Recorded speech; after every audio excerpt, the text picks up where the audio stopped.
1942년 12월 31일 태평양 전쟁 개전 1년 1개월이 다 되어가는 시점에서 동남아시아와 남태평양 주요 도서를 장악하면서 승승장구했던 일본은 솔로몬 제도 남단의 과달카날 섬을 탈환하지 못하고 주둔 병력의 철수 결정을 함으로써 태평양 전쟁 처음으로 큰 전략적 좌절을 맛보아야 했습니다.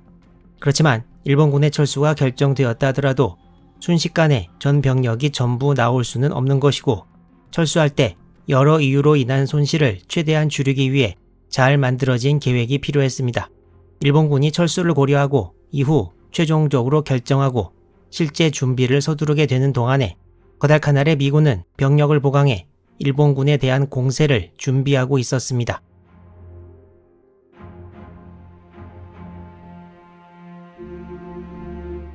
(1942년 8월에) 미군이 처음 과달카날에 상륙할 때 일본군 비행장과 함께 최초의 점령 목표로 잡은 곳이 바로 이 오스틴산입니다. 당시 미해병 1사단은 산에서 멀리 있는 비행장 부근을 장악하느라 이곳은 손을 못 썼는데요. 해발 460m인 이 산 꼭대기에 올라가면 북쪽 해안까지 한눈에 볼 수 있습니다. 이 사진은 현재 오스틴 산기슭에 있는 일본군 위령공원에서 북쪽을 보고 찍은 사진이라는데요. 산 정상까지 올라간 것도 아니지만 높은 고도에서 해안 지역을 상당히 잘 관찰할 수 있습니다.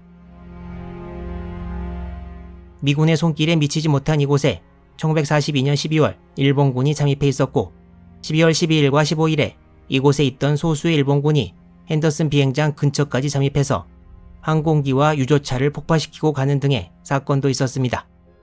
미군은 이제 서쪽의 일본군에 대한 최종 공세를 시작하기 전에 오스틴 산을 장악하기로 마음먹고 이곳에 대한 최종적인 공격을 준비하게 됩니다. 미군은 오스틴 산을 점령하고 3개 사단 병력을 과달카날에 모은 다음에 1개 사단은 본진을 지키고 2개 사단으로 서쪽의 일본군을 섬멸한다는 계획을 세웠습니다.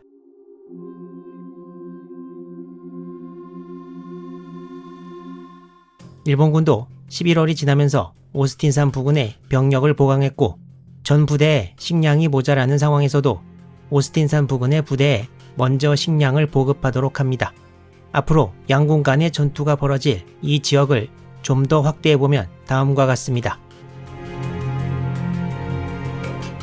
이 지도의 위쪽 끝에서 약 1km 정도 더 올라가면 바로 북쪽 해안이고, 이 위치가 마타니카우강의 폭이 커지면서 하류로 향해 가는 지점이고, 여기 보이는 육륙고지를 남쪽 끝으로 해서 마타니카우강 서안 지역도 미군이 장악하고 있습니다. 지도에서도 알 수 있지만 오스틴산 지역은 매우 복잡한 능선과 봉우리, 정글로 이루어져 있습니다. 일본군은 오스틴산 정상의 남서쪽에 위치한 27고지와 31고지에 방어선을 구축했습니다. 이 고지 두 곳은 대략 해발 280m 정도의 고도였다고 합니다. 그리고 이 지도에서 잘 보이고 이후 전투에서 등장하는 장소들이 있는데, 먼저 7개의 고지가 모여있는 이 지역은 흡사, 말이 뛰어가는 모습을 닮았다고 하는데요. 54, 55고지가 말의 뒷다리이고 57고지가 앞다리라고 설명하는 것을 보면 아마도 이런 모양을 상정하지 않았나 생각됩니다. 이 지역은 질주하는 말이라는 뜻의 갤로핑 호스라고 이름 지어졌습니다. 그리고 43, 44 두 개의 고지로 이루어진 이 지역은 그 모양이 마치 해마를 닮았다고 해서 시호스로 이름 지어졌습니다. 이 세 지역이 과달카날 최후의 지상전의 주 무대가 됩니다.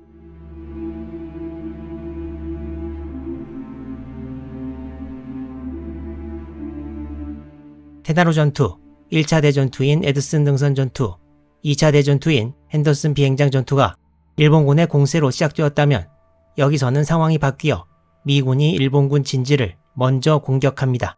하지만 보급 문제를 어렵지만 어느 정도는 해결한 미군에 비해 일본군의 상황은 최악으로 치닫고 있었습니다.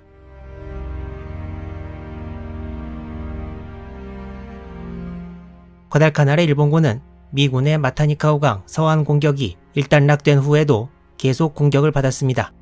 11월 23일에는 코쿤보나 쪽에 있던 일본 육군 제17군 사령부가 미군 항공기의 폭격을 맞아 사령관과 참모장이 부상을 입고 등사기구와 정보관계 서류, 사무용품이 전부 파괴되어 이후 작전 수행에 큰 지장을 초래하기도 하였습니다.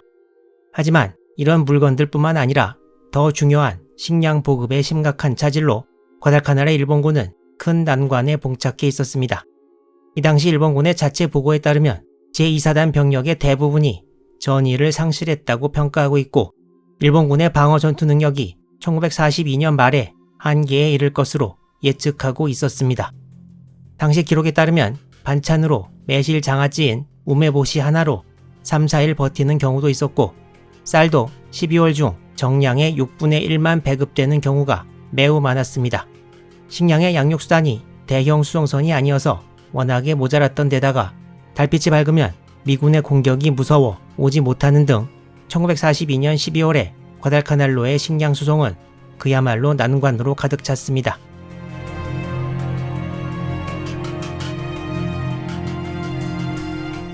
그리고 1942년 12월 18일 과달카날의 육군에 당분간 식량 수송이 없을 것이고 지금 가지고 있는 것으로 연말까지 버티라는 명령이 내렸습니다. 이 소식을 들은 일선의 어느 일본 중대장은 이제는 굶는 일밖에 없게 되었다는 식으로 간단하게 이 상황을 표현하고 있습니다. 식량 이외에 다른 보급품들이 제대로 들어갈 리도 없어서 2개월 동안 군복을 세탁 못했고 온몸에 백선이 생기기 시작했다고 기록하고 있습니다. 도쿄에서 과달카날 철수 결정 논의가 숨가쁘게 진행 중이던 1942년 12월 25일 육군 제2사단과 함께 제17군을 형성했던 일본 제38사단 사단장은 병사들에게 훈시를 하는데 그 요점은 과달카날 주둔 일본군의 여러 불리한 상황, 특히 식량의 결핍을 극복하는 유일한 길이 바로 병사들의 정신력밖에 없다고 말하고 있습니다. 직접적으로 정신력이란 단어를 쓰고 있지는 않지만 사단장의 훈시에는 보급의 구체적인 해결 방안은 없이 투지, 고난 극복, 전력 보전 등을 강조하고 있어서 이 훈시를 설명한 일본 자료에서 1871년 일본 육군이 만들어진 이래 내려오는 전통인 정신력에 기초한 군인 정신을 강조하는 훈시라고 설명하고 있습니다. 또한 이 훈시에서는 병사들이 우국 충정으로 적진에 돌격해 자폭하는 등의 경거망동을 하지 말고 전력 보전에 힘쓰고 현재 방어선을 지키는 데 전념하라고 말하고 있습니다. 해안지대에서는 야자 열매로 허기를 달래는 등 고육책을 썼지만 12월 중순 이후 제2사단에서는 하루에 평균 약 40여 명이 사망하는 지경에 이르렀습니다. 이러한 극단적인 상황으로 인해 일본군들 사이에 분기문란 사태가 발생해서 전방의 아군에게 가는 식량을 강탈하는 일본 병사들도 있었고 기아로 인해 진지를 이탈해 어느 부대에도 속하지 않는 유병들도 생겨났다고 합니다.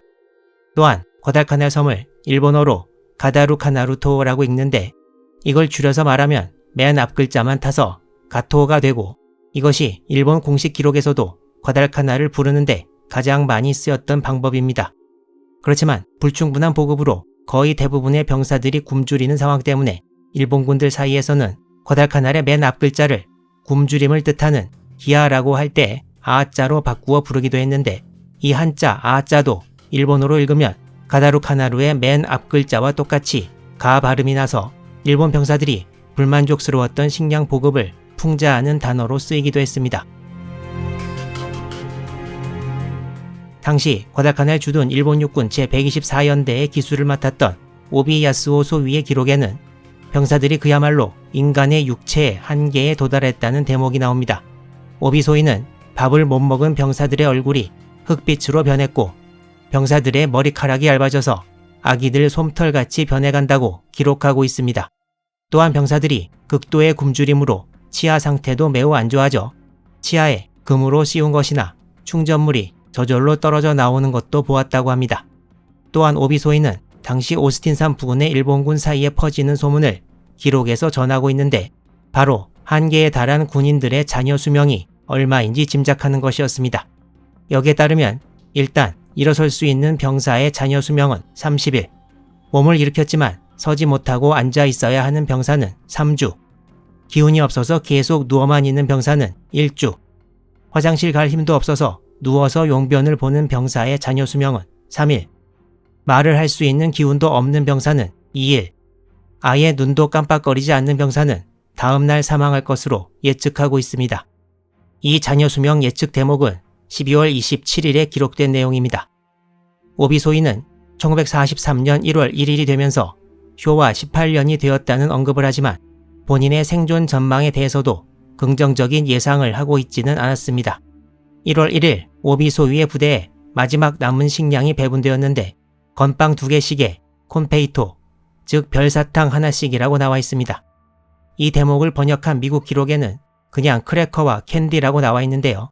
일본 기록에는 건빵과 콘페이토라고 되어 있고 콘페이토가 바로 여러분이 잘 아시는 별사탕입니다. 그리고 당시 일본군이 먹던 건빵도 우리가 익숙한 건빵 크기보다 좀 더 컸던 것으로 보입니다.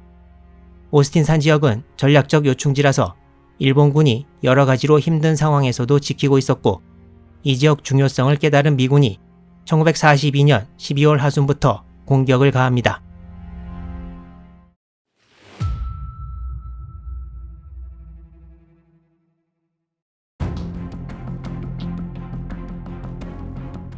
미군이 오스틴산 부근을 공격하기 위해 동원한 부대는 어메리컬 사단의 제132 보병연대였습니다.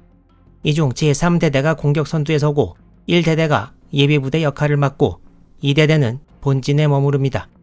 제132연대는 과달카날에 12월 8일에 도착했고 전혀 전투 경험이 없는 부대였습니다. 이번 미군의 공격 목표는 바로 3.1고지와 2.7고지의 일본군 진지입니다. 작전은 12월 17일에 시작되었으나 이날은 아직 일본군 진지까지 진출하지 못하고 다음 날인 12월 18일 선발대가 이곳 3.5고지까지 다다르고 정오 무렵까지 3.1, 2.7고지의 동쪽 부근에 1대대와 3대대가 진을 치게 됩니다. 무더운 날씨에 급한 경사를 통해 행군하느라 미군은 벌써 지쳐버렸다고 기록에 나와 있고 일본군 진지에 대한 미군 후방에서의 포격이 시작됩니다. 이때 포격을 맡은 미군은 육군 포병대와 해병대 포병대가 각각 다른 위치에 있었는데 서로 다른 지점에서 포격을 해도 동시에 착탄되게 만드는 TOT 사격이 2차 대전 미군 포병대에서 가장 먼저 쓰인 예 중의 하나라고 합니다. 다음 날인 12월 19일 아침에도 돈틀리스 폭격기의 폭격과 함께 포병대의 공격이 행해졌습니다. 포격 이후 제132연대 제3대대장이었던 윌리엄 라이트 중령이 소수의 병사들을 데리고 정찰을 위해 일본군 진지 쪽으로 갔는데요. 일본군 기관총에 대대장이 맞아 쓰러지고 맙니다. 이때가 오전 9시 30분경이었습니다. 라이트 중령이 총탄을 맞을 때 다른 병사들은 떨어져 있었고 라이트 중령이 먼저 사격을 당한 것이 아마 중령 계급장이 일본군에 보여서가 아닌가 그런 추측을 미군 기록에서 하고 있습니다. 라이트 중령과 같이 갔던 병사들은 응급처치를 시도했으나 일본군의 계속되는 사격으로 중령에게 다가갈 수 없어 결국 라이트 중령은 정오경 과다출혈로 전사하고 나머지 병사들은 본대로 귀환합니다. 미군은 오후 늦게 라이트 중령의 시신을 회수하는 데 성공합니다. 미군으로서는 어이없게 작전 시작 3일 만에 지휘관을 잃어버리게 되었습니다. 소수의 일본군이 미군 전선으로 침투해서 미군 지휘소를 공격하기도 하는 사이 미군이 아무 소득도 얻지 못한 12월 19일이 저물어 갔습니다.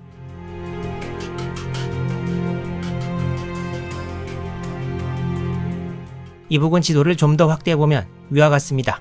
이 두 군데가 영상 초반부에 소개했던 3.1고지와 2.7고지입니다.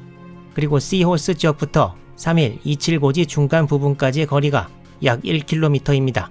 그리고 3.1고지와 2.7고지 중간 지역을 일본군이 기후라고 불렀는데 일본 자료에는 자세한 내용은 없고 어느 미국 자료에는 이 진지를 구축하는데 일본군 제38사단 일부 병력이 도움을 주었는데 이 부대가 일본 기후현 출신들로 이루어져 있어서 이 지역을 그렇게 명명했다는 얘기가 있습니다.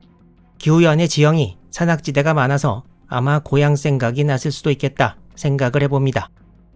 이 지도에는 전투 개시 이후 날짜가 얼마 지나고 나서 미군 132연대 1, 3대대의 위치도 보입니다.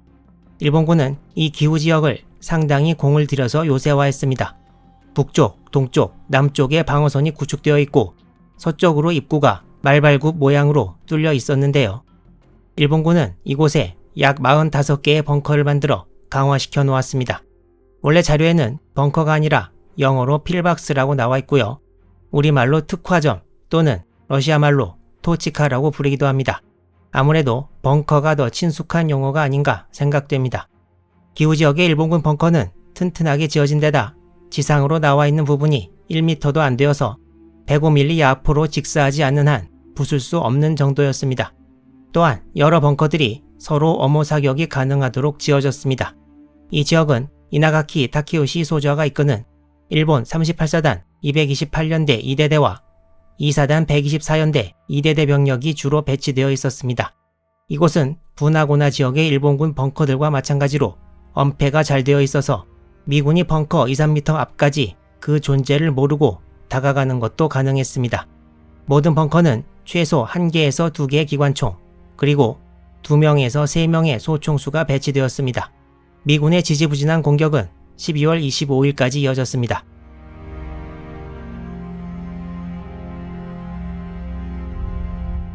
성탄절 날의 공격도 일본군의 완강한 방어에 막혀 실패했고, 미군은 이제 체계적으로 만들어진 일본군 방어선을 상대하고 있다는 사실을 깨닫게 됩니다. 미군 자료에는 이 기후지역이 과달카날에서 일본군이 만든 가장 완강한 방어선이라고 말합니다. 미군은 3대대는 계속 정면을 공격하고 1대대는 왼쪽으로 돌아 공격할 곳을 찾기로 합니다. 그렇지만 이후의 공격도 계속 좌절됐고 미군은 일본군 방어선의 빈 곳을 찾는데 실패합니다. 그렇지만 12월 29일 1대대에 8명으로 구성된 정찰부대가 남하하다가 기후 방어선에 걸리지 않고 남쪽의 이칠고지를 공격할 수 있는 길을 발견하고 돌아옵니다. 12월 19일에 시작된 공격은 연말까지 큰 소득 없이 끝나버렸고 132연대는 첫 번째 전투에서 34명 전사, 129명 부상, 19명 실종 및 131명이 질병으로 후송돼 총 313명의 인명피해를 보았고 12월 28일까지 1대대와 3대대의 가용 병력은 1541명으로 줄었습니다. 미군은 벌써 지쳐버린 132연대 1, 3대대에 이어 2대대를 전선으로 투입합니다. 미군이 일본군 방어선을 계속 못 뚫고 있는 동안에 1943년이 밝았습니다.